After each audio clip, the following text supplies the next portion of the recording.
انہی دنوں کا ذکر ہے، ایک رات آپ نماز میں قرآن پڑھ رہے تھے کہ جنوں کے ایک گروہ کا ادھر سے گزر ہوا۔ انہوں نے قرآن سنا تو ایمان لے آئے، اپنی قوم میں جا کر تبلیغ شروع کر دی، اور اللہ نے اپنے نبی کو یہ خوشخبری سنائی کہ انسان اگرچہ آپ کی دعوت کو قبول نہیں کر رہے، مگر بہت سے جن اس کے گرویدہ ہو گئے ہیں اور اس دعوت کو اپنی جنس میں پھیلا رہے ہیں۔ اس واقعے کی تفصیل سورہ احقاف کی آیات 29 تا 31 میں درج ہے۔ اور یاد کرو جب ہم نے آپ کی طرف جنوں کے ایک گروہ کو متوجہ کیا کہ وہ قرآن سنے، پس جب نبی کے پاس پہنچ گئے تو ایک دوسرے سے کہنے لگے خاموش ہو جاؤ۔ پھر جب تلاوت ختم ہو گئی تو اپنی قوم کو خبردار کرنے کے لیے واپس لوٹ گئے، کہنے لگے اے ہماری قوم، ہم نے یقیناً وہ کتاب سنی ہے جو موسیٰ کے بعد نازل کی گئی ہے، جو اپنے سے پہلی کتابوں کی تصدیق کرنے والی ہے، جو سچے دین اور راہ راست کی طرف راہبری کرتی ہے۔ اے ہماری قوم، اللہ کے بلانے والے کا کہا مانو، اس پر ایمان لاؤ تو اللہ تمہارے گناہ بخش دے گا اور تمہیں المناک عذاب سے پناہ دے گا۔ اس موقع پر جن آپ کے سامنے نہیں آئے تھے، نہ آپ نے ان کی آمد کو محسوس کیا تھا، بلکہ بعد میں اللہ نے وحی کے ذریعے سے آپ کو ان کے آنے اور قرآن سننے کی خبر دی۔ اس کے بعد تو جنوں کے پے در پے وفود حاضر ہونے لگے اور آپ سے ان کی آمنے سامنے ملاقاتیں ہوتی رہیں۔ چند روز بعد رسول اللہ صلی اللہ علیہ وسلم نخلا سے نکل کر مکہ معظمہ روانہ ہوئے۔ آپ کو اللہ کی طرف سے کشادگی اور فراخی کی امید تھی، جبکہ قریش کی طرف سے شر اور گرفت کا ڈر بھی تھا، اس لیے آپ نے احتیاط فرمائی۔ مکہ معظمہ کے قریب پہنچ کر ہیرا میں ٹھہر گئے اور اخنس بن شریک کے پاس ایک آدمی بھیجا کہ وہ آپ کو پناہ دے، مگر اس نے معذرت کر لی کہ وہ حلیف ہے اور حلیف پناہ نہیں دے سکتا۔ پھر آپ نے سہیل بن عمرو کے پاس یہی پیغام بھیجا، مگر اس نے بھی یہ کہہ کر معذرت کر لی کہ اس کا تعلق بنی عامر سے ہے اور ان کی پناہ بنو کعب پر لاگو نہیں ہوتی۔ اب آپ نے مطعم بن عدی کو پیغام بھیجا۔ مطعم کا دادا نوفل بن عبد مناف نبی اکرم صلی اللہ علیہ وسلم کے جد اعلیٰ ہاشم بن عبد مناف کا بھائی تھا، اور عبد مناف قبیلہ قریش کی سب سے معزز شاخ تھی۔ چنانچہ مطعم نے جواب میں ہاں کر دی اور خود اپنے بیٹوں کے ساتھ ہتھیار بند ہو گیا اور آپ کو بلوا بھیجا۔ آپ تشریف لائے، مسجد حرام میں داخل ہوئے، پہلے خانہ کعبہ کا طواف کیا، پھر 2 رکعت نماز ادا کی، اس کے بعد گھر تشریف لے گئے۔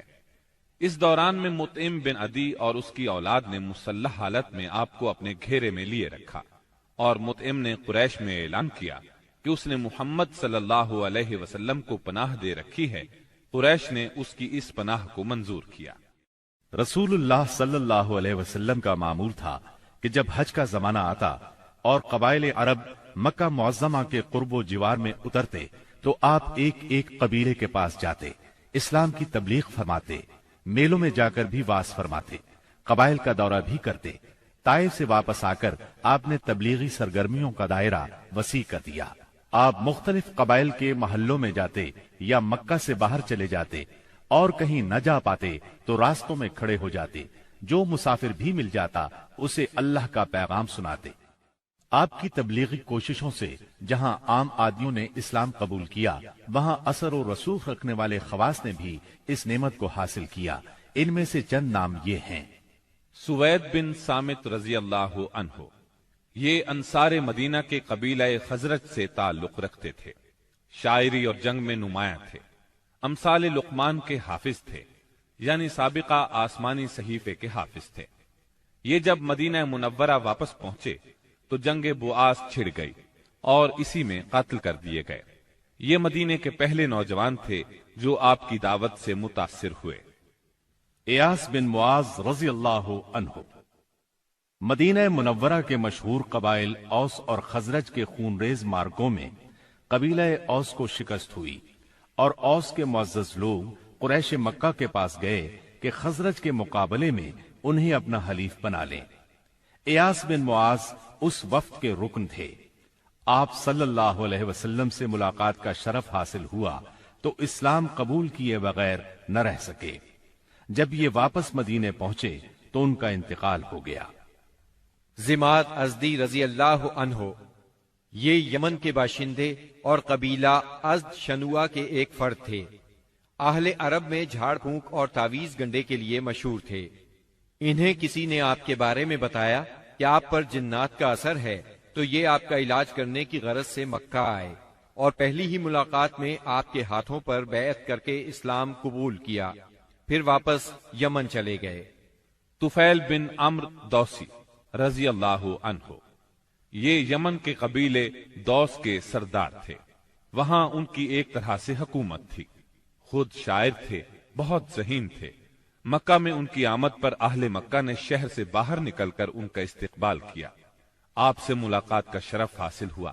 آپ نے اسلام کی تعلیمات سنائی، قرآن کریم کی بعض آیات کی تلاوت فرمائی۔ اللہ کے کلام کے اثر سے وہ بھی ایمان لے آئے۔ ابو ذر غفاری رضی اللہ عنہ یہ یثرب کے اطراف میں رہنے والے تھے۔ رسول اللہ صلی اللہ علیہ وسلم سے ملنے کی خواہش میں پیدل چل کر مکہ معظمہ پہنچے۔ سیدنا علی رضی اللہ عنہ کے ساتھ آپ کی خدمت میں پہنچے۔ آپ نے انہیں اسلام کی تلقین کی۔ ابو ذر اسی وقت مسلمان ہو گئے۔ آپ نے ان سے فرمایا، ابو ذر ابھی اس بات کو پوشیدہ رکھو اور اپنے علاقے میں واپس چلے جاؤ۔ جب تمہیں ہمارے ظہور کی خبر مل جائے تو موقع دیکھ کر آ جانا۔ سیدنا ابو ذر غفاری رضی اللہ عنہ نے عرض کیا، پہلے تو اس خیال سے اپنے مکہ آنے کا مقصد چھپایا تھا کہ کہیں دشمنوں کے ہاتھ نہ لگ جاؤں اور سیدھا آپ کی خدمت میں نہ پہنچ سکوں۔ اب کیا ڈر ہے، میں تو اب کفار کے درمیان اسلام کا اعلان کر کے ہی وطن جاؤں گا۔ چنانچہ ابو ذر غفاری رضی اللہ عنہ کعبے میں آئے۔ وہاں قریش موجود تھے۔ ان کے اجتماع میں بلند آواز سے کلمہ شہادت پڑھا۔ بس پھر کیا تھا، کفار پکار اٹھے، مارو اس بے دین کو۔ کفار چاروں طرف سے ان پر ٹوٹ پڑے، انہیں نیچے گرا لیا اور خوب مارا۔ سیدنا عباس رضی اللہ عنہ نے دیکھ لیا، پکار اٹھے، یہ تو قبیلہ غفار کا آدمی ہے، جہاں تم تجارت کے لیے جاتے ہو اور کھجوریں لاتے ہو، اگر یہ مر گیا تو تم تجارت کے لیے اس طرف نہیں جا سکو گے۔ یہ سن کر انہوں نے ابو ذر کو چھوڑ دیا۔ دوسرے دن وہ پھر خانہ کعبہ پہنچے اور بلند آواز سے کلمہ پڑھا۔ قریش نے پھر مارا۔ آخر چند روز بعد ابو ذر واپس اپنے گھر چلے گئے۔ یہ پہلے صحابی ہیں جنہوں نے اسلام کا کلمہ بلند آواز میں پڑھ کر خانہ کعبہ میں کفار سے مار کھائی اور اسلام کے لیے ہر سختی کو خوشی سے برداشت کیا۔ نبوت کے 11ویں سال موسم حج میں یعنی جولائی 620 عیسوی میں اسلام کو چند کارآمد بیج مل گئے۔ وہ دیکھتے ہی دیکھتے سرسبز و شاداب درخت بن گئے۔ ان کی لطیف اور گھنی چھاؤں میں بیٹھ کر مسلمانوں نے برسوں کے ظلم و ستم کی تپش سے نجات پائی، انہیں راحت نصیب ہوئی۔ ان حضرات کے نام یہ ہیں: اسعد بن زرارہ، اوف بن حارث بن رفاعہ، یہ اوف بن افرا کے نام سے مشہور تھے۔ رافع بن مالک بن عجلان، قطبہ بن عامر بن حدیدہ، عقبہ بن عامر بن نابی اور جابر بن عبداللہ بن ریاح۔ یہ لوگ 11 نبوت میں حج کے لیے آنے والوں کے ہمراہ آئے تھے۔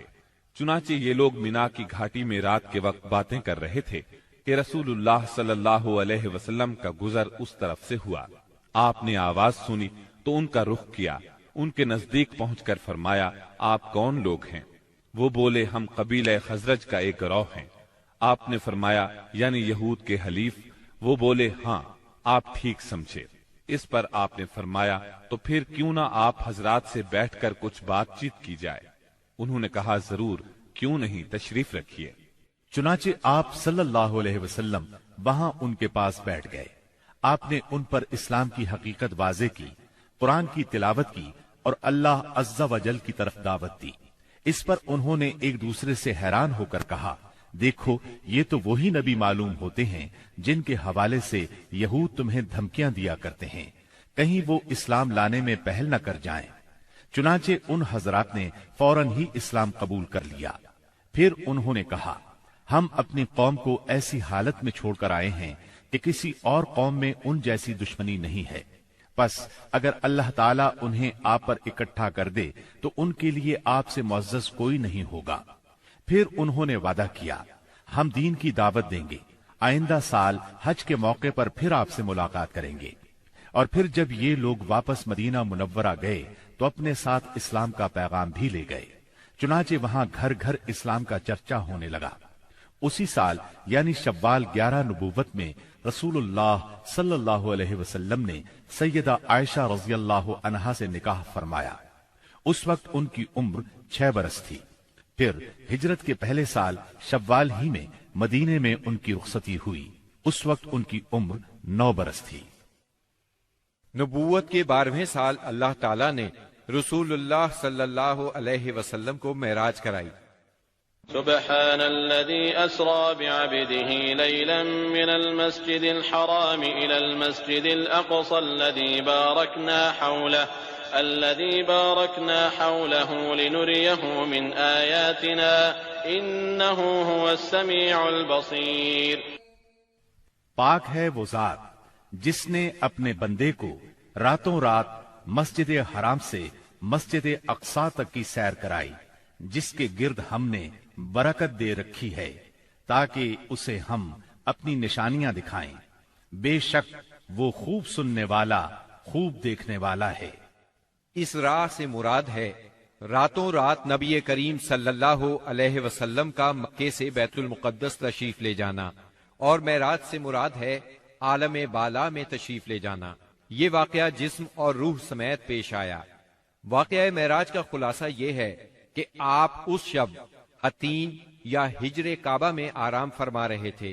اس وقت آپ بیداری اور نیند کی ملی جلی حالت میں تھے۔ ایسے میں جبرائیل علیہ السلام تشریف لائے۔ انہوں نے آپ کے سینہ مبارک کو چاک کیا اور آب زمزم سے دھو کر ایمان اور حکمت سے بھر دیا۔ پھر آپ کے سامنے سواری کے لیے براق لایا گیا، جو گھوڑے سے قدرے چھوٹا سفید رنگ کا جانور تھا۔ اس کی تیز رفتاری کی وجہ سے اسے براق کا نام دیا گیا۔ اس کا قدم جہاں تک نظر جاتی تھی وہاں پڑتا تھا۔ اس پر سوار ہو کر آپ بیت المقدس تشریف لے گئے، مسجد اقصی میں داخل ہوئے، 2 رکعت نماز ادا کی، اس میں تمام انبیاء کی امامت کرائی۔ پھر جبرائیل علیہ السلام آپ کے پاس 2 برتن لائے، ایک میں شراب تھی، دوسرے میں دودھ۔ آپ نے دودھ پسند فرمایا۔ اس پر جبریل علیہ السلام نے کہا آپ نے فطرت پائی، آپ کو ہدایت نصیب ہوئی اور آپ کی امت کو بھی۔ اگر آپ شراب کو پسند فرماتے تو آپ کی امت گمراہ ہو جاتی۔ اس کے بعد آپ کو بیت المقدس سے آسمان دنیا تک لے جایا گیا۔ جبریل علیہ السلام نے دروازہ کھلوایا، آپ کے لیے دروازہ کھولا گیا۔ آپ نے وہاں انسانوں کے باپ سیدنا آدم علیہ السلام کو دیکھا اور انہیں سلام کیا۔ انہوں نے آپ کے سلام کے جواب میں فرمایا مرحبا۔ انہوں نے آپ کی نبوت کا اقرار بھی کیا۔ ان کے دائیں طرف ایک گروہ تھا، جب اس گروہ کی طرف دیکھتے تو مسکراتے۔ یہ سعادت مندوں کی روحیں تھیں۔ ان کے بائیں طرف بھی ایک گروہ تھا، جب انہیں دیکھتے تو روتے۔ یہ بدبختوں کی روحیں تھیں۔ پھر آپ صلی اللہ علیہ وسلم کو دوسرے آسمان پر لے جایا گیا۔ جبرائیل علیہ السلام نے دروازہ کھلوایا، آپ کے لیے دروازہ کھولا گیا۔ آپ نے اس میں 2 خالہ زاد بھائیوں یعنی سیدنا عیسیٰ ابن مریم علیہ السلام اور سیدنا یحییٰ علیہ السلام کو دیکھا اور انہیں سلام کیا۔ انہوں نے جواب دیا مرحبا اور آپ کی نبوت کا اقرار کیا۔ پھر تیسرے آسمان پر لے جایا گیا۔ وہاں آپ نے سیدنا یوسف علیہ السلام کو دیکھا۔ انہیں آدھا حسن دیا گیا تھا۔ آپ نے انہیں بھی سلام کیا۔ انہوں نے جواب میں کہا مرحبا۔ پھر آپ کی نبوت کا اقرار کیا۔ پھر آپ کو چوتھے آسمان پر لے جایا گیا۔ وہاں سیدنا ادریس علیہ السلام کو دیکھا اور آپ نے سلام کیا۔ انہوں نے سلام کا جواب دیا مرحبا اور آپ کی نبوت کا اقرار کیا۔ پھر 5ویں آسمان پر لے جایا گیا۔ وہاں سیدنا ہارون علیہ السلام کو دیکھا اور انہیں سلام کیا۔ انہوں نے سلام کا جواب دیا مرحبا اور آپ کی نبوت کا اقرار کیا۔ پھر آپ کو 6 آسمان پر لے جایا گیا۔ وہاں سیدنا موسیٰ بن عمران علیہ السلام سے ملاقات ہوئی۔ آپ نے انہیں سلام کیا۔ انہوں نے جواب میں کہا مرحبا اور آپ کی نبوت کا اقرار کیا۔ اس کے بعد آپ کو 7ویں آسمان پر لے جایا گیا۔ وہاں آپ کی ملاقات ابراہیم علیہ السلام سے ہوئی۔ آپ نے انہیں سلام کیا، جواب میں انہوں نے کہا مرحبا، اور آپ کی نبوت کا اقرار کیا۔ وہ اپنی پشت بیت معمور سے لگائے ہوئے تھے، جس میں روزانہ 70,000 فرشتے داخل ہوتے ہیں، اور وہاں ان کے پلٹنے کی باری نہیں آتی۔ پھر آپ کو سدرۃ المنتہا تک لے جایا گیا۔ اس کے پتے ہاتھی کے کان جیسے اور پھل بڑے کونڈوں یا ٹھیلوں جیسے تھے۔ پھر اس پر سونے کے پتنگے چھا گئے، اور اللہ کے حکم سے جو کچھ چھانا تھا چھا گیا۔ اس سے وہ سدرہ یعنی بیری کا درخت تبدیل ہو کر اتنا خوبصورت ہو گیا کہ اللہ کی کوئی مخلوق اس کا حسن بیان کرنے کی تاب نہیں رکھتی۔ پھر آپ کو جبار جل جلالہ کے حضور لے جایا گیا، اور آپ باری تعالیٰ کے اتنے قریب ہو گئے کہ 2 کمانوں کے برابر یا اس سے بھی کم فاصلہ رہ گیا۔ اس وقت اللہ نے آپ پر اور آپ کی امت پر دن رات میں 5 نمازیں فرض فرمائیں۔ اس میں شک نہیں کہ نماز اعلان نبوت کے ساتھ ہی فرض ہو گئی تھی، مگر اس وقت صرف فجر اور عصر کی 2 نمازیں فرض ہوئی تھیں۔ چنانچہ آپ بھی 2 نمازیں ادا فرماتے رہے، اور مسلمان ہونے والوں کو بھی 2 نمازوں ہی کی تعلیم دیتے رہے، یہاں تک کہ اس موقع پر 5 نمازیں فرض ہوئیں۔ عقیدہ توحید کے بعد نماز ہی اسلام کا وہ پہلا عظیم رکن ہے جو مسلمانوں پر سب سے پہلے فرض ہوتا ہے اور سب سے آخر تک فرض رہتا ہے۔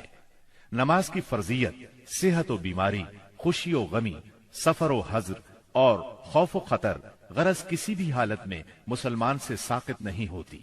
موسم، جگہ کی تبدیلی اور کوئی بیماری ایسی نہیں جس میں مسلمان کو نماز کی معافی ہو۔ نبی اکرم صلی اللہ علیہ وسلم نے فرمایا، نماز میری آنکھوں کی ٹھنڈک اور دل کا سرور ہے۔ پھر اسی رات نبی صلی اللہ علیہ وسلم مکہ مکرمہ واپس تشریف لے آئے۔ صبح ہوئی اور آپ نے اپنی قوم کو ان بڑی بڑی نشانیوں کی خبر دی جو اللہ جل شانہ نے آپ کو دکھلائی تھی، تو قوم کے جھٹلانے اور تکالیف پہنچانے میں اور زیادہ شدت آ گئی۔ کسی نے تالیاں بجا کر آپ کا مذاق اڑایا تو کسی نے حیرت اور انکار کے انداز میں اپنے سر پر ہاتھ رکھ لیا۔ کچھ لوگ ابو بکر صدیق رضی اللہ عنہ کے پاس گئے اور تنزیہ انداز میں بولے، کچھ سنا تمہارے دوست محمد کیا کہہ رہے ہیں؟ سیدنا ابو بکر صدیق رضی اللہ عنہ نے پوچھا، انہوں نے کیا کہا ہے؟ جواب میں انہوں نے وہ سب کچھ دوہرا دیا جو آپ نے بیان فرمایا تھا۔ اس پر سیدنا صدیق اکبر رضی اللہ عنہ نے فرمایا، اگر یہ باتیں آپ نے فرمائی ہیں تو بالکل سچ فرمائی ہیں۔ لوگوں نے کہا، گویا آپ ان کی تصدیق کرتے ہیں۔ جواب میں صدیق اکبر رضی اللہ عنہ نے عجیب بات فرمائی، کہنے لگے، میں تو اس سے بھی دور کی بات پر آپ کی تصدیق کرتا ہوں۔ آسمان سے صبح شام جو خبریں آتی ہیں میں ان میں بھی آپ کو سچا جانتا ہوں۔ ان کے اسی جواب پر ان کا لقب صدیق مشہور ہوا۔ ادھر کفار نے آپ کا امتحان لینے کا پروگرام بنایا۔ پوچھا، آپ بیت المقدس کے بارے میں تفصیل سے بتائیں۔ آپ نے اس سے قبل بیت المقدس کبھی نہیں دیکھا تھا، نہ معراج کے وقت آپ نے اس کی تفصیل ذہن میں بٹھائی تھی، لیکن اللہ نے آپ کے لیے اس کو روشن کر دیا اور آپ اس کی نشانیاں بتاتے چلے گئے۔ آپ نے ایک ایک دروازے اور ایک ایک جگہ کی تفصیل بیان فرما دی، اور وہ آپ کی کوئی بات جھٹلا نہ سکے، اس لیے کہ انہوں نے تو بارہا بیت المقدس دیکھا تھا۔ وہ صرف اتنا کہہ سکے، جہاں تک نشانیوں کا تعلق ہے وہ آپ نے درست بتائی ہے۔ پھر انہوں نے ایک قافلے کے بارے میں سوال کیا۔ وہ قافلہ ملک شام سے مکہ معظمہ کی طرف آ رہا تھا۔ آپ نے اس قافلے کے اونٹوں کی تعداد، قافلے کی دوسری تفصیل اور مکہ پہنچنے کا وقت اور جو اونٹ سب سے آگے آ رہا تھا اس کی مکمل خبر انہیں دے دی۔ پھر جو تفصیل آپ نے قافلے کی بیان فرمائی تھی وہ بالکل اسی کے مطابق مکہ معظمہ میں داخل ہوا، لیکن وہ ظالم پھر بھی آپ پر ایمان نہ لائے، اپنے کفر ہی پر ڈٹے رہے۔ ہم بتا چکے ہیں کہ نبوت کے 11ویں سال موسم حج میں یثرب کے 6 آدمیوں نے اسلام قبول کر لیا تھا اور رسول اللہ صلی اللہ علیہ وسلم سے وعدہ کیا تھا کہ اپنی قوم میں جا کر آپ کی رسالت کی تبلیغ کریں گے۔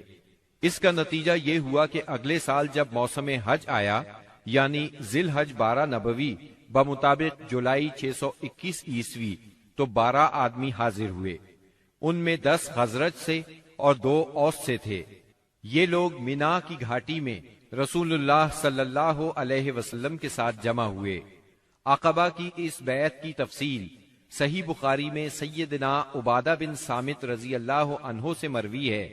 وہ بیان کرتے ہیں کہ رسول اللہ صلی اللہ علیہ وسلم نے فرمایا، آؤ مجھ سے اس بات پر بیعت کرو کہ اللہ کے ساتھ کسی چیز کو شریک نہیں کرو گے، چوری نہیں کرو گے، زنا نہیں کرو گے، اپنی اولاد کو قتل نہیں کرو گے، اپنے ہاتھ پاؤں کے درمیان سے گھڑ کر کوئی بہتان نہیں لاؤ گے، اور کسی بھلی بات میں میری نافرمانی نہیں کرو گے۔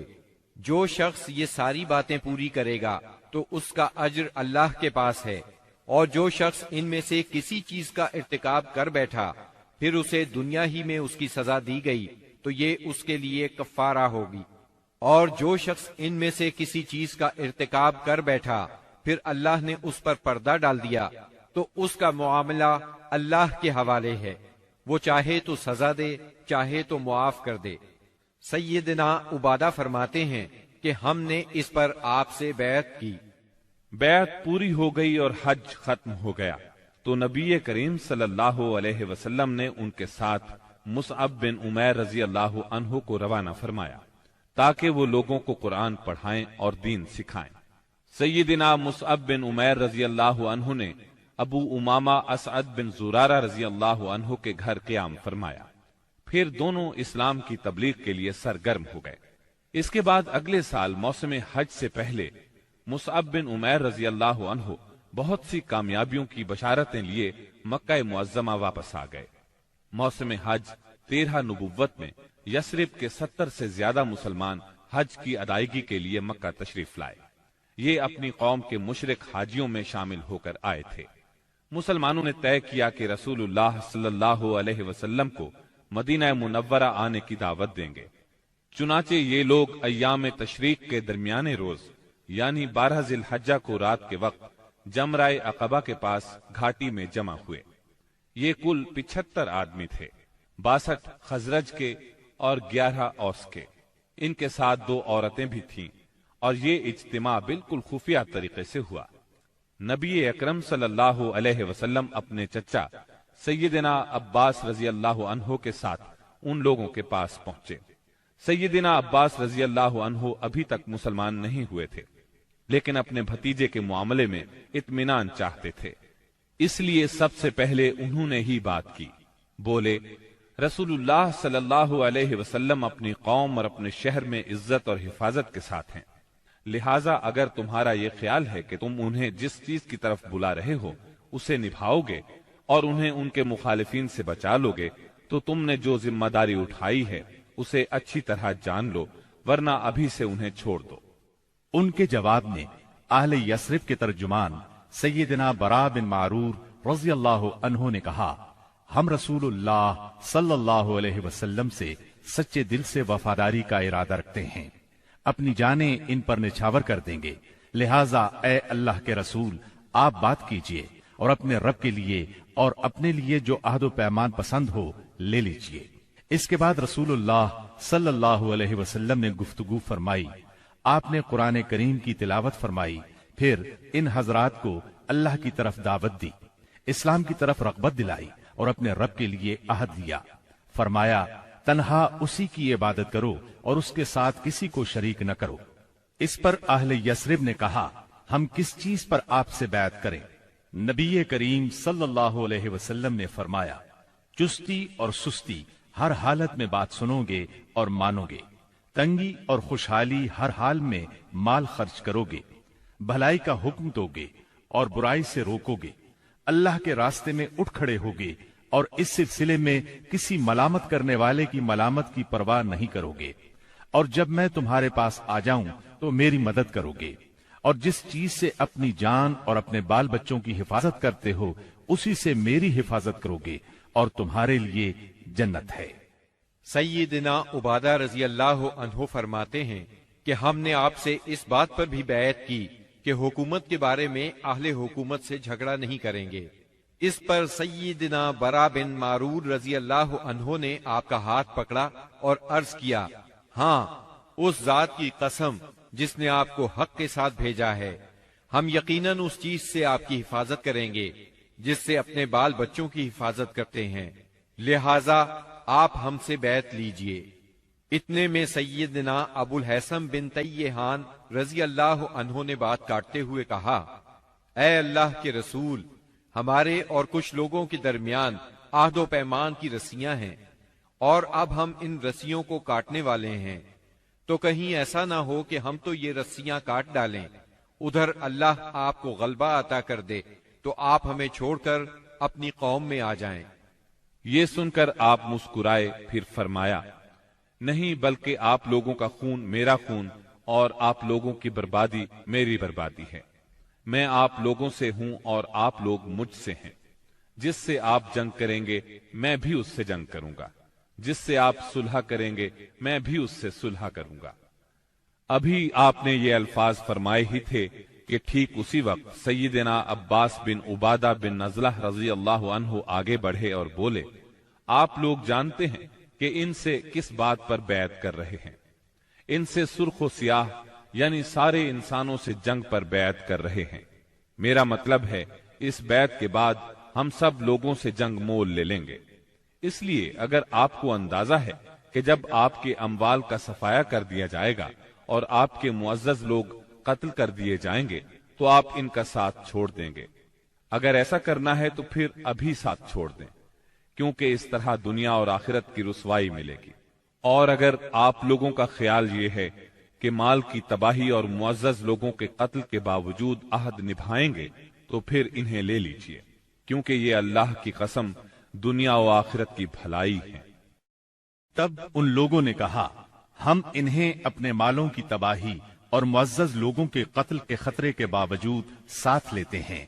اللہ کے رسول بتلائیے اس کے بدلے میں ہمارے لیے کیا ہے؟ آپ نے فرمایا، جنت۔ اب لوگوں نے کہا، اپنا ہاتھ پھیلائیں۔ آپ نے ہاتھ پھیلا دیا، سب لوگ بیعت کے لیے لپکے، مگر عین اس لمحے آپ کا ہاتھ اسد بن زرارہ رضی اللہ عنہ نے پکڑ لیا اور کہا، اہل یثرب ذرا ٹھہرو، ہم آپ کی خدمت میں لمبا سفر کر کے اس یقین کے ساتھ حاضر ہوئے ہیں کہ آپ اللہ کے رسول ہیں۔ آج آپ کو یہاں سے لے جانے کا مطلب ہے سارا عرب ہمارا دشمن ہو جائے گا، ہمیں اپنے سرداروں کا قتل اور تلواروں کے وار برداشت کرنا ہوں گے۔ اب اگر آپ سب لوگ یہ بات برداشت کرنے کے لیے تیار ہیں تو انہیں لے لیں، اس صورت میں آپ کا اجر اللہ کے ہاں ہے، اور اگر آپ لوگوں کو اپنے بارے میں کوئی اندیشہ ہے تو انہیں ابھی چھوڑ دیں، یہ عذر اللہ کے نزدیک زیادہ قابل قبول ہوگا۔ یہ سن کر لوگوں نے کہا، اسد اپنا ہاتھ ہٹائیے، اللہ کی قسم نہ ہم اس بیعت کو چھوڑ سکتے ہیں نہ توڑ سکتے ہیں۔ اس کے بعد ایک ایک آدمی نے اٹھ کر بیعت کی۔ دونوں عورتوں کی بیعت صرف زبان سے ہوئی، ان سے آپ نے مصافحہ نہیں فرمایا، بلکہ فرمایا بس ان کی بیعت ہو گئی، میں عورتوں سے مصافحہ نہیں کرتا۔ بیعت مکمل ہو چکی تو رسول اللہ صلی اللہ علیہ وسلم نے فرمایا، اپنے میں سے 12 نقیب پیش کریں جو اپنی قوم کے نگران ہوں گے، ان کے معاملات کے ذمہ دار ہوں گے۔ اس پر 9 آدمی خزرج سے اور 3 آدمی اوس سے منتخب کیے گئے۔ جب ان کا انتخاب ہو چکا تو رسول اللہ صلی اللہ علیہ وسلم نے فرمایا، آپ لوگ اپنی قوم کے تمام معاملات کے ذمہ دار ہیں، جس طرح عیسیٰ علیہ السلام کے حواری ان کی طرف سے کفیل ہوئے تھے، اور میں اپنی قوم یعنی مسلمانوں کا کفیل ہوں۔ ان سب نے ایک زبان ہو کر کہا، جی ہاں۔ تو یہ تھی دوسری بیعت عقبہ۔ یہ نبی صلی اللہ علیہ وسلم کی زندگی میں اب تک کی سب سے بڑی بیعت تھی۔ اس بیعت کی وجہ سے حالات کا رخ تبدیل ہوا، تاریخ نے ایک اہم موڑ لیا۔ عقبہ کی پہلی اور دوسری بیعت کے بعد یثرب میں مسلمانوں کو امن اور پناہ کی جگہ مل گئی، اس لیے نبی کریم صلی اللہ علیہ وسلم نے مکے کے مسلمانوں کو اجازت دے دی کہ وہ اپنا وطن چھوڑ کر شہر مدینہ ہجرت کر جائیں۔ مکہ میں اب گنتی کے چند مسلمان رہ گئے تھے۔ نبی کریم صلی اللہ علیہ وسلم سیدنا ابو بکر صدیق رضی اللہ عنہ اور سیدنا علی رضی اللہ عنہ کو خاص اہمیت دیتے تھے۔ اسی لیے قریش کو اندازہ تھا کہ اب یہ تینوں بھی مدینے چلے جائیں گے۔ انہیں مسلمانوں کی مدینہ منورہ کی طرف ہجرت اور وہاں ان کے اجتماع سے اپنے دین، اپنی تجارت اور اپنے وجود کے لیے بھی خطرہ محسوس ہوا۔ چنانچہ وہ 26 صفر 14 نبوت بمطابق 16 ستمبر 22 عیسوی جمعرات کے دن پہلے پہر غور و خوض کے لیے دار الندوہ میں جمع ہوئے۔ اس اجتماع میں قریش کے قریباً سبھی سردار موجود تھے۔ ابلیس بھی نجد کے ایک شیخ جلیل کی صورت میں اجازت لے کر ان میں شریک ہوا۔ ان سب لوگوں کو اصل مسئلہ پیش کیا گیا۔ سب نے اپنے اپنے انداز میں اور اپنی اپنی عقل کے مطابق تجویز پیش کی، لیکن ہر تجویز میں کوئی نہ کوئی خامی محسوس ہوئی، اس لیے تمام تجاویز رد کر دی گئیں۔ اب ابو جہل نے کہا، اس کے بارے میں میری ایک رائے ہے، میں نے دیکھا ہے کہ تم اب تک اس پر نہیں پہنچے۔ وہ رائے یہ ہے کہ ہم ہر قبیلے سے ایک مضبوط صاحب نسب اور باںکا جوان منتخب کریں، ان میں سے ہر ایک کو ایک ایک تلوار دیں، اس کے بعد سب کے سب اس شخص کا رخ کریں اور اسے ایک ہی وار میں اس طرح قتل کریں کہ سب کی تلواریں اس پر پڑیں۔ اس طرح اس کا خون سارے قبائل میں بکھر جائے گا اور عبد مناف سارے قبیلوں سے جنگ نہیں کر سکیں گے، اس لیے دیت یعنی خون بہا لینے پر راضی ہو جائیں گے اور وہ ہم انہیں دے دیں گے۔ شیخ نجدی یعنی ابلیس نے فوراً کہا، یہ ہوئی بات جو اس جوان نے کہی، رائے ہو تو ایسی، باقی سب بیکار۔ باقی لوگوں نے بھی اس رائے کو منظور کیا اور پھر اس کی تیاری میں لگ گئے۔ ابو جہل کے اس شیطانی منصوبے پر عمل کرنے کے لیے ایک رات سب قبیلوں کے بہادر ہاتھوں میں تلواریں لیے رسول اللہ صلی اللہ علیہ وسلم کے گھر کے چاروں طرف چھپ کر کھڑے ہو گئے۔ یہ قریش کا مکر تھا، لیکن انہوں نے یہ مکر اللہ سبحانہ و تعالی کے مقابلے میں کیا تھا، اس لیے اللہ نے اس طرح کا وار کیا کہ وہ سمجھ بھی نہ سکے۔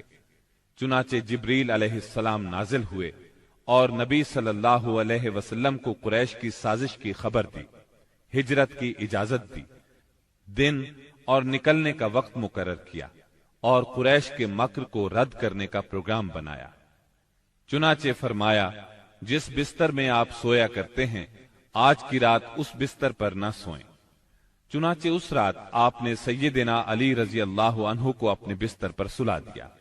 کفار نے آپ کے بستر پر سیدنا علی رضی اللہ عنہ کو چادر تانے سوئے ہوئے دیکھا تو گمان کیا کہ آپ سو رہے ہیں، چنانچہ فخر اور غرور سے مٹکنے لگے اور آپ کی گھات میں بیٹھ گئے، تاکہ جب آپ اٹھ کر باہر نکلیں تو سب آپ پر ٹوٹ پڑیں۔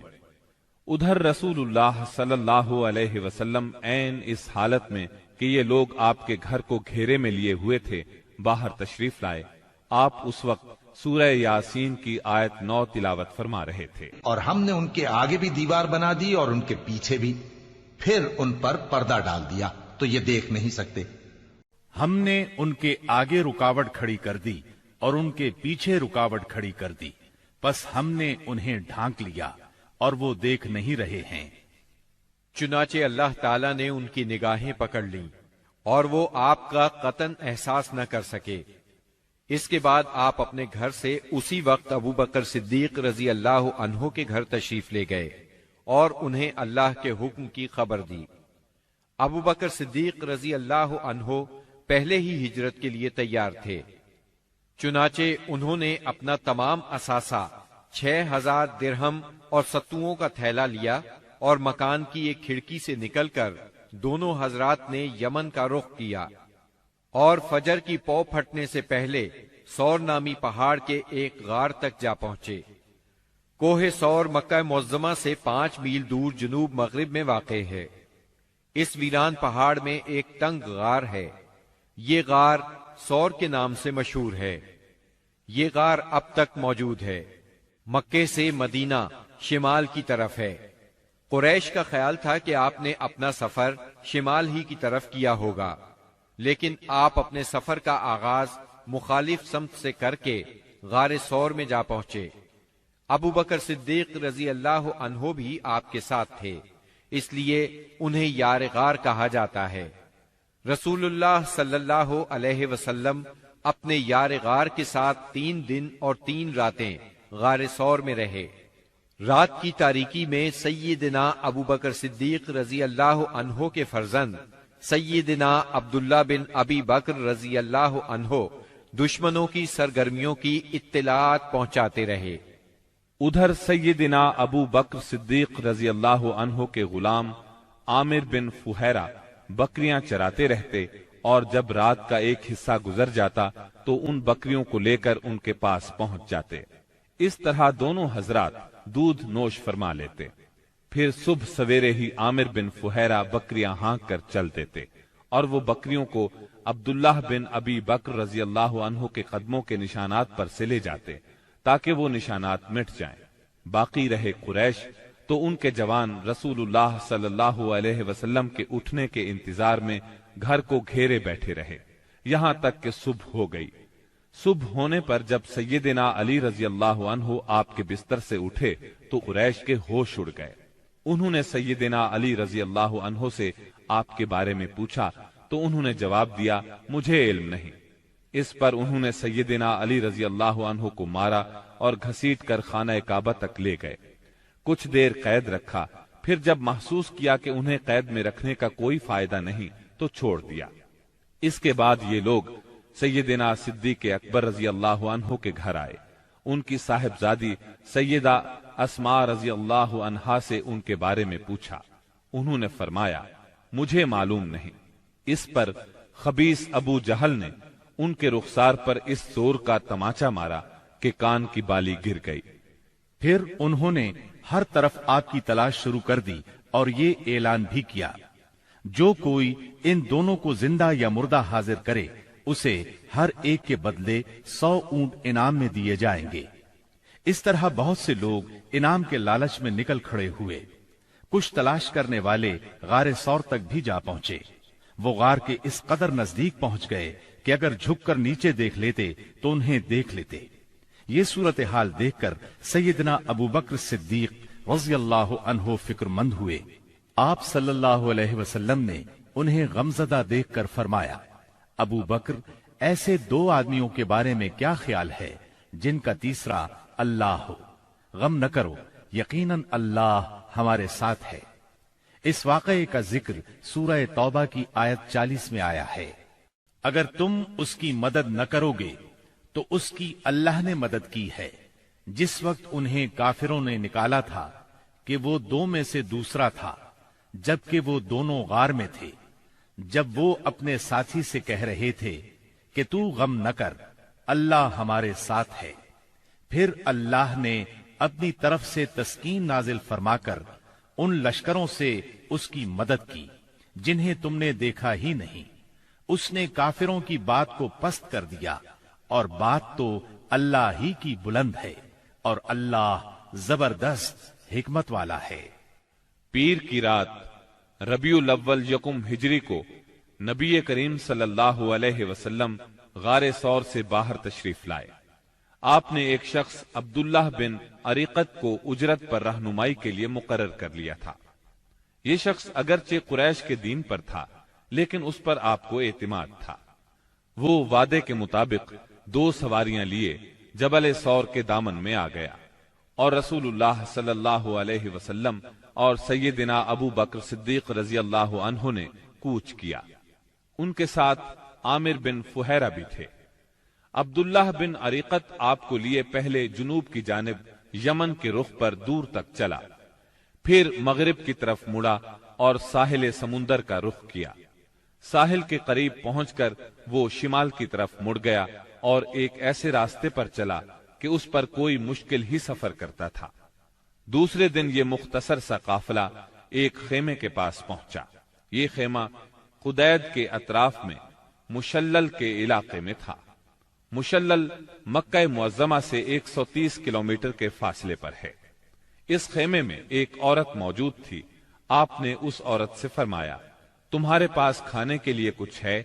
اس نے معذرت کی اور بتایا، میری بکریاں چرنے کے لیے گئی ہیں۔ خیمے میں آپ کو ایک بکری نظر آئی، وہ بہت کمزور تھی، ریوڑ کے ساتھ نہیں جا سکتی تھی، اس لیے خیمے میں موجود تھی۔ اس کے تھنوں میں نام کو بھی دودھ نہیں تھا۔ رسول اللہ نے فرمایا، اگر آپ اجازت دیں تو ہم اس بکری کا دودھ دوہ لیں۔ یہ سن کر اس نے کہا، اس بکری میں دودھ کہاں؟ آپ نے فرمایا، آپ اجازت تو دیں۔ اس نے اجازت دے دی۔ آپ نے اسے دوہا تو دودھ سے ایک برتن بھر گیا۔ برتن اتنا بڑا تھا کہ ایک پوری جماعت مل کر اس کو اٹھا سکتی تھی۔ ام معبد کی حیرت کی انتہا نہ رہی۔ آپ نے پہلے اسے دودھ پلایا، جب وہ سیر ہو گئی تو اپنے ساتھیوں کو پلایا۔ جب وہ بھی سیر ہو گئے تو آپ نے دودھ نوش فرمایا۔ پھر اس برتن کو تھنوں کے نیچے رکھ کر دودھ دوہا، وہ برتن دوبارہ بھر گیا۔ برتن ام معبد کے پاس چھوڑ کر آپ آگے روانہ ہوئے۔ بکریاں چرا کر جب اس عورت کا خاوند گھر آیا تو دودھ سے بھرا برتن دیکھ کر حیران ہوا۔ دریافت کرنے پر ام معبد نے ساری بات کہہ سنائی۔ نبی صلی اللہ علیہ وسلم کا حلیہ سر سے لے کر پاؤں تک اور بات چیت کا انداز تک اسے بتایا۔ یہ سن کر ابو معبد بول اٹھا، یہ تو واللہ صاحب قریش ہیں، میرا ارادہ ہے کہ آپ کا ساتھ اختیار کروں، اور کوئی راستہ ملا تو ایسا ضرور کروں گا۔ کہا جاتا ہے کہ دونوں میاں بیوی کچھ عرصے بعد مدینہ منورہ پہنچے اور اسلام کی دولت سے مالا مال ہوئے۔ آپ قدیت سے آگے بڑھے۔ ادھر سراقہ بن مالک بن جوشم مدلجی نے قریش کے انعام کا اعلان سن کر لالچ میں آ کر اپنے گھوڑے پر آپ کا پیچھا کیا اور قدیت تک پہنچ گیا۔ آپ کے نزدیک پہنچا تو اس کا گھوڑا پھسل گیا۔ سراقہ نیچے آ گرا۔ وہ اٹھا اور فال کے تیر نکالے، دیکھنا چاہتا تھا کہ اسے کوئی نقصان تو نہیں پہنچنے والا۔ تیر وہ نکلا جو ناپسندیدہ تھا، لیکن اس نے بری فال کی پرواہ نہ کی۔ پھر سوار ہو کر آگے بڑھا۔ وہ اس حد تک قریب پہنچ گیا کہ آپ کی قرات کی آواز سنائی دینے لگی۔ آپ نے اس طرف کوئی توجہ نہ کی، جبکہ سیدنا ابو بکر صدیق رضی اللہ عنہ بار بار مڑ کر دیکھ رہے تھے۔ ایسے میں اچانک اس کے گھوڑے کے اگلے دونوں پاؤں زمین میں دھس گئے، یہاں تک کہ گھٹنوں تک جا پہنچے اور وہ ایک بار پھر نیچے گرا۔ سراقہ نے گھوڑے کو ڈانٹا، اسے بڑی مشکل سے کھڑا کیا، اس کے پاؤں زمین سے نکالے۔ جب وہ سیدھا کھڑا ہوا تو اس کے پاؤں کے نشانات سے دھوئیں جیسا غبار آسمان کی طرف اڑ رہا تھا۔ سراقہ نے پھر فال کے تیر نکالے، پھر وہی ناپسندیدہ تیر نکلا۔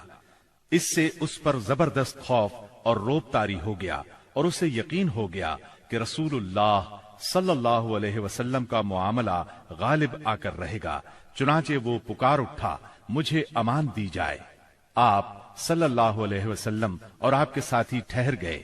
یہ آپ کے نزدیک چلا آیا اور بتلایا کہ قریش نے کیا طے کیا ہے اور وہ خود کس ارادے سے آیا تھا۔ پھر اس نے سامان سفر اور مال کی پیشکش کی۔ آپ نے کچھ لینے سے انکار فرمایا، البتہ اس سے فرمایا، تم ہمارے بارے میں کسی کو نہ بتانا۔ سراقہ نے پروانہ امن کا مطالبہ کیا۔ آپ نے عامر بن فہیرہ کو حکم دیا اور انہوں نے چمڑے پر لکھ دیا۔ پھر سراقہ وہاں سے واپس پلٹا اور جو کوئی آپ کی تلاش میں ملا اس سے کہتا گیا، میں اس طرف کی کھوج لے چکا ہوں، یہاں تمہارا جو کام تھا میں کر چکا ہوں۔ اس طرح تلاش کرنے والے اس راستے پر آگے نہ بڑھ سکے، واپس لوٹتے چلے گئے۔ راستے میں رسول اللہ صلی اللہ علیہ وسلم کو بریدہ بن حسیب اسلمی ملے۔ یہ اپنی قوم کے سردار تھے۔ قریش نے جس زبردست انعام کا اعلان کر رکھا تھا، اسی کے لالچ میں نبی صلی اللہ علیہ وسلم اور سیدنا ابو بکر صدیق رضی اللہ عنہ کی تلاش میں نکلے تھے۔ لیکن جب رسول اللہ صلی اللہ علیہ وسلم سے سامنا ہوا اور بات چیت ہوئی تو نقد دل دے بیٹھے اور اپنی قوم کے 70 آدمیوں سمیت وہیں مسلمان ہو گئے۔ پھر اپنی پگڑی اتار کر نیزے سے باندھ لی، جس کا سفید پھریرا ہوا میں لہرا رہا تھا اور بشارت سنا رہا تھا کہ امن کا بادشاہ، صلح کا حامی، دنیا کو عدالت اور انصاف سے بھرپور کرنے والا تشریف لا رہا تھا۔ آپ وادی ریم میں پہنچے تو سیدنا زبیر بن عوام سے ملاقات ہوئی۔ یہ مسلمانوں کے ایک تجارتی قافلے کے ساتھ شام سے واپس آ رہے تھے۔ انہوں نے رسول اللہ صلی اللہ علیہ وسلم اور ابو بکر صدیق رضی اللہ عنہ کو سفید پارچجات پیش کیے۔ سوموار 8 ربیع الاول 14 نبوت بمطابق یکم ہجری 23 ستمبر 622 عیسوی کو رسول اللہ صلی اللہ علیہ وسلم قباء میں داخل ہوئے۔ ادھر اہل مدینہ نے جب سے رسول اللہ صلی اللہ علیہ وسلم کی روانگی کی خبر سنی تھی، روزانہ صبح ہی صبح حرہ کی طرف نکل جاتے تھے اور جب سخت دوپہر ہو جاتی تو واپس پلٹ آتے۔ ایک روز طویل انتظار کے بعد لوگ اپنے اپنے گھروں کو واپس جا چکے تھے کہ ایک یہودی اپنے کسی ٹیلے پر کچھ دیکھنے کے لیے چڑھا۔ کیا دیکھتا ہے کہ رسول اللہ صلی اللہ علیہ وسلم اور آپ کے ساتھی سفید کپڑوں میں ملبوس چلے آ رہے ہیں۔ اس نے بے خود ہو کر نہایت بلند آواز سے کہا، عرب کے لوگوں، یہ رہا تمہارا نصیب جس کا تم انتظار کر رہے تھے۔ مسلمانوں نے اس کی آواز سنی تو ہتھیار اٹھا کر استقبال کے لیے دوڑ پڑے۔ سب نے مل کر اللہ اکبر کا نعرہ لگایا۔ پھر یہ لوگ حرہ تک چلے آئے اور وہیں آپ سے ملاقات کی۔ اس کے بعد آپ داہنی جانب مڑ گئے اور قباء میں بنی عمرو بن عوف کی آبادی میں قیام فرمایا۔ آپ سیدنا ابو بکر صدیق رضی اللہ عنہ کے ساتھ دوسرے لوگوں کے درمیان میں بیٹھ گئے۔ اب ہوا یہ کہ جو بھی آتا سیدنا ابو بکر صدیق کو اللہ کا رسول خیال کر کے انہیں سلام کرتا، اس لیے کہ آپ کے بالوں میں سفیدی آ چکی تھی۔ جب اللہ کے رسول صلی اللہ علیہ وسلم پر دھوپ آ گئی اور ابو بکر رضی اللہ عنہ نے آپ کو دھوپ سے بچانے کے لیے چادر تانی تو لوگوں کو معلوم ہوا کہ یہ اللہ کے رسول ہیں۔ اس کے بعد قباء میں آپ نے کلثوم بن حدم رضی اللہ عنہ کے ہاں قیام فرمایا۔ اس سلسلے میں دوسری روایت یہ ہے کہ سعد بن خیثمہ رضی اللہ عنہ کے مکان پر قیام فرمایا۔ وہاں آپ نے 4 دن قیام فرمایا اور مسجد قباء کی بنیاد رکھی اور اس میں نماز پڑھی۔ نبی اکرم صلی اللہ علیہ وسلم نے فرمایا، جو شخص قباء میں 2 رکعت نماز پڑھے اسے عمرے کا ثواب ہوگا۔ نبی کریم صلی اللہ علیہ وسلم کے بعد سیدنا علی رضی اللہ عنہ مکہ مکرمہ میں 3 روز ٹھہرے۔ اس دوران میں مکے کے لوگوں کی جو امانتیں رسول اللہ صلی اللہ علیہ وسلم کے پاس تھیں ان کو ادا کیا، پھر پیدل چل پڑے اور قباء میں رسول اللہ صلی اللہ علیہ وسلم سے آ ملے۔ انہوں نے کلثوم بن حدم رضی اللہ عنہ کے مکان پر قیام کیا۔ رسول اللہ صلی اللہ علیہ وسلم 5ویں دن یہاں سے روانہ ہوئے۔ یہ جمعے کا دن تھا۔ اللہ کے حکم پر روانہ ہوئے۔ ابو بکر صدیق رضی اللہ عنہ آپ کے پیچھے بیٹھے تھے۔ آپ نے اپنے ننھیال بنو نجار کے پاس پیغام بھجوایا۔ وہ لوگ تلواریں لٹکائے حاضر ہوئے۔ آپ نے ان کی معیت میں مدینہ منورہ کی طرف کوچ فرمایا۔ آپ بنو سالم بن عوف کی بستی میں پہنچے تو جمعے کا وقت ہو گیا۔ آپ نے وہیں بطن وادی میں جمعے کی نماز پڑھائی جس میں 100 آدمی شریک تھے۔ جمعے کے بعد نبی کریم صلی اللہ علیہ وسلم نے مدینے کا رخ کیا۔ اس وقت تک لوگ استقبال کے لیے امڈ آئے تھے۔ گھر اور گلی کوچے حمد و تسبیح سے گونج رہے تھے اور انصار کی بچیاں خوشی و مسرت سے یہ اشعار پڑھ رہی تھیں۔ طلع البدر علينا من ثنيات الوداع وجب الشكر علينا ما دعا لله داعي أيها المبعوث فينا جئت بالأمر المطاع۔ ہم پر مدینے کے اطراف سے 14ویں کا چاند طلوع ہوا۔ جب تک اللہ کو پکارنے والا پکارے ہم پر شکر واجب ہے۔ اے ہم میں بھیجے گئے نبی، آپ واجب الاطاعت دین لے کر آئے ہیں۔ رسول اللہ صلی اللہ علیہ وسلم انصار کے جس محلے سے بھی گزرتے اس محلے کے لوگ آپ کی اونٹنی کی نکیل پکڑ لیتے اور عرض کرتے، ہم لوگ حاضر ہیں، ہمارے ہاں قیام فرمائیں، ہم سب ساز و سامان اور ہتھیاروں کے ساتھ آپ کی حفاظت کریں گے۔ جواب میں آپ فرماتے، اونٹنی کا راستہ چھوڑ دو یہ اللہ کی طرف سے معمور ہے۔ آپ کے اس فرمان کا مطلب یہ تھا کہ اللہ کو جہاں منظور ہوگا یہ وہاں خود رکے گی۔ چنانچہ اونٹنی اس جگہ رکی جہاں آج مسجد نبوی ہے۔ یہاں پہنچ کر وہ بیٹھ گئی، لیکن آپ نیچے نہیں اترے یہاں تک کہ وہ اٹھ کر تھوڑی دور تک چلی، پھر پلٹ آئی اور پھر اسی جگہ بیٹھ گئی جہاں پہلے بیٹھی تھی۔ اس کے بعد آپ نیچے تشریف لے آئے۔ اب لوگوں نے آپ کو اپنے اپنے گھر لے جانے کے لیے درخواست شروع کی۔ ایسے میں سیدنا ابو ایوب انصاری رضی اللہ عنہ نے جلدی سے اونٹنی کا کجاوا اٹھا لیا اور اپنے گھر لے گئے۔ اس پر آپ نے فرمایا، آدمی اپنے کجاوے کے ساتھ ہے۔ ادھر سیدنا اسعد بن زرارہ رضی اللہ عنہ نے آ کر اونٹنی کی نکیل پکڑ لی، چنانچہ یہ اونٹنی انہی کے پاس رہی۔ صحیح بخاری میں سیدنا انس رضی اللہ عنہ سے روایت ہے کہ نبی صلی اللہ علیہ وسلم نے فرمایا، یہاں سے ہمارے کس آدمی کا گھر زیادہ قریب ہے؟ سیدنا ابو ایوب انصاری رضی اللہ عنہ فوراً بول اٹھے، اے اللہ کے رسول، میرا یہ دیکھیے، یہ رہا میرا مکان اور یہ رہا میرا دروازہ۔ نبی کریم صلی اللہ علیہ وسلم نے فرمایا، جاؤ اور ہمارے لیے قیلولہ کی جگہ تیار کرو۔ انہوں نے عرض کی، آپ دونوں حضرات تشریف لے چلیں، اللہ برکت دے۔ اس طرح میزبانی کا شرف سیدنا ابو ایوب انصاری رضی اللہ عنہ کے حصے میں آیا۔ جب رسول اللہ صلی اللہ علیہ وسلم مدینہ منورہ میں قیام پذیر ہو چکے تو آپ نے سیدنا زید بن حارثہ اور سیدنا ابو رافع رضی اللہ عنہما کو مکہ معظمہ بھیجا۔ وہ نبی کریم صلی اللہ علیہ وسلم کی دونوں صاحبزادیوں سیدہ ام کلثوم اور سیدہ فاطمہ، ام المومنین سیدہ سودا، ام ایمن اور سیدنا اسامہ بن زید رضی اللہ عنہ کو ساتھ لے آئے۔ ان کے ہمراہ سیدنا ابو بکر صدیق رضی اللہ عنہ کے فرزند عبد الرحمن بن ابی بکر بھی اپنے گھرانے کے افراد سیدہ ام رومان، سیدہ عائشہ اور سیدہ اسماء رضی اللہ عنہن کو لے کر مدینہ منورہ آ گئے۔ اب نبی اکرم صلی اللہ علیہ وسلم کی مدنی زندگی شروع ہوئی۔ اس دور کو 3 حصوں میں تقسیم کیا جا سکتا ہے۔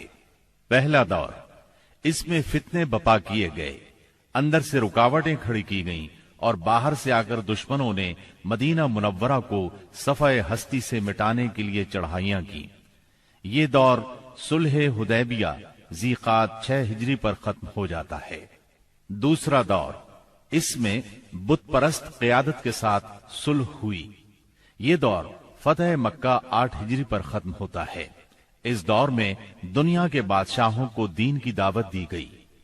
تیسرا دور، اس میں اللہ کی مخلوق دین میں فوج در فوج داخل ہوئی۔ اسی دور میں مدینہ منورہ میں مختلف قوموں اور قبیلوں کے وفود آئے۔ یہ دور نبی اکرم صلی اللہ علیہ وسلم کی حیات مبارکہ کے آخری دنوں تک ہے، یعنی ربیع الاول 11 ہجری تک۔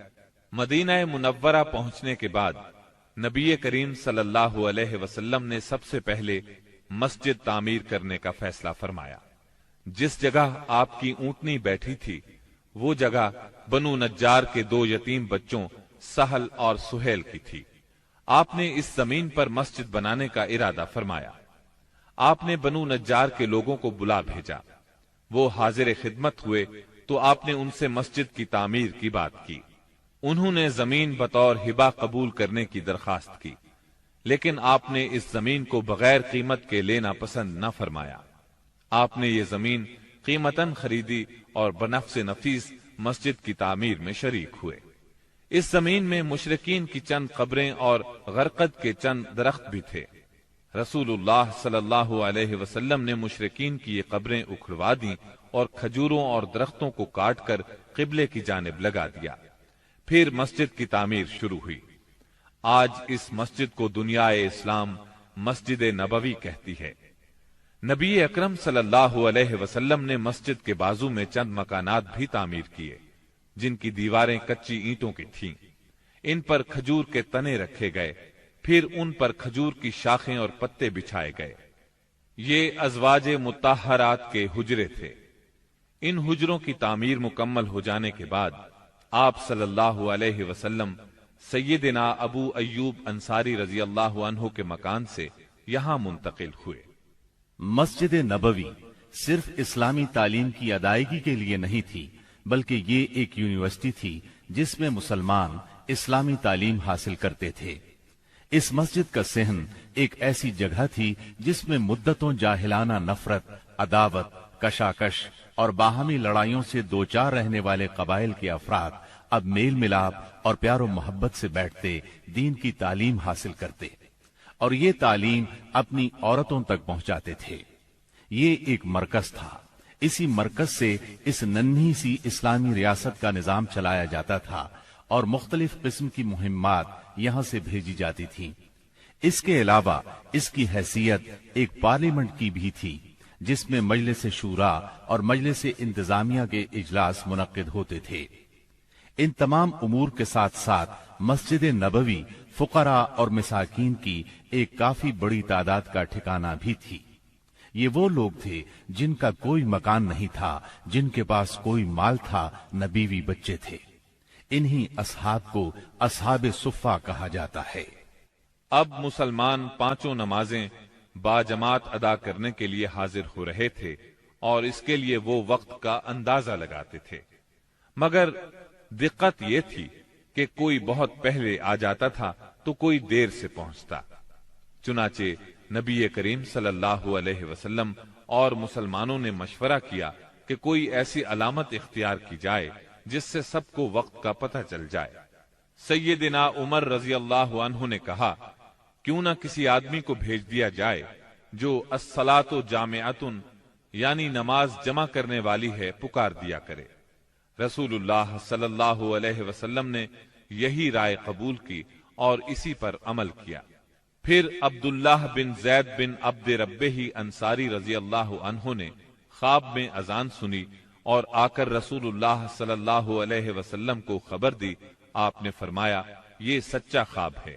پھر آپ نے حکم فرمایا کہ وہ سیدنا بلال رضی اللہ عنہ کو یہ کلمات القاء کرتے جائیں اور بلال پکارتے جائیں، کیونکہ ان کی آواز زیادہ بلند اور سریلی ہے۔ چنانچہ سیدنا بلال رضی اللہ عنہ نے اذان کہی۔ ان کی آواز سن کر سیدنا عمر رضی اللہ عنہ اپنی چادر گھسیٹتے ہوئے آئے اور بولے، اے اللہ کے رسول، اللہ کی قسم میں نے بھی خواب میں یہی الفاظ سنے ہیں۔ اس سے اس خواب کی مزید تائید ہو گئی اور اسی روز سے یہ اذان اسلام کا شعار بن گئی۔ مسجد کی تعمیر سے فارغ ہو کر رسول اللہ صلی اللہ علیہ وسلم کو ان مہاجرین کی فکر لاحق ہوئی جو مکہ معظمہ سے بے سر و سامان نکلے تھے، صرف ایمان اور اسلام کی دولت ساتھ لائے تھے۔ چنانچہ آپ نے مہاجرین اور انصار کے درمیان رشتہ اخوت یعنی بھائی چارہ قائم کرنے کی طرف توجہ فرمائی۔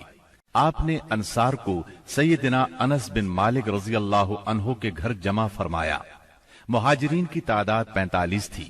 آپ مہاجرین اور انصار میں سے ایک ایک کو بلاتے گئے اور فرماتے گئے، تم بھائی بھائی ہو۔ پھر ہوا یہ کہ یہ اخوت حقیقی اخوت سے بھی بڑھ گئی۔ اس موقع پر انصار نے جس فیاضی، ایثار اور میزبانی کا مظاہرہ کیا، انسانی تاریخ اس کی مثال پیش کرنے سے قاصر ہے۔ انصار نے مہاجر بھائیوں کی حیثیت مہمانوں کی نہ رہنے دی، بلکہ انہیں اپنی جائیداد اور کاروبار میں برابر کا حصے دار بنا لیا۔ اس طرح مہاجرین بہت جلد اپنے پیروں پر کھڑے ہو گئے۔ مہاجرین سے یہ انصار کی محبت ہی کا نتیجہ تھا کہ انہوں نے نبی صلی اللہ علیہ وسلم پر اپنے کھجوروں کے باغات پیش کیے کہ آپ ان باغات کو ان کے اور مہاجرین کے درمیان تقسیم کر دیں۔ آپ نے انکار فرمایا تو انصار نے مہاجرین سے کہا، آپ لوگ کام کر دیا کریں، ہم پھلوں میں آپ لوگوں کو شریک کر لیں گے۔ آپ صلی اللہ علیہ وسلم نے اس تجویز کو پسند فرمایا۔ سیدنا سعد بن ربیع رضی اللہ عنہ بڑے مالدار انصاری تھے۔ انہوں نے اپنے مہاجر بھائی سیدنا عبد الرحمن بن عوف رضی اللہ عنہ سے کہا، میرا مال آدھا آدھا تقسیم کر لو، میری 2 بیویاں ہیں، دیکھو جو تمہیں پسند ہو مجھے بتلا دو، میں اسے طلاق دے دیتا ہوں، عدت گزر جائے تو اس سے شادی کر لینا۔ یہ سن کر سیدنا عبد الرحمن بن عوف رضی اللہ عنہ نے فرمایا، اللہ آپ کے اہل اور مال میں برکت دے، مجھے آپ بازار کا راستہ بتا دیں۔ انہوں نے بنو قینقاع کے بازار کا پتہ بتلا دیا۔ یہ بازار چلے گئے، محنت مزدوری کی، واپسی پر ان کے پاس کچھ فاضل پنیر اور گھی تھا۔ پھر تھوڑے ہی دن گزرے تھے کہ انہوں نے مال بھی کمایا اور ایک انصاری عورت سے شادی بھی کی۔ Thanks for watching. Don't forget to like, comment, share and subscribe to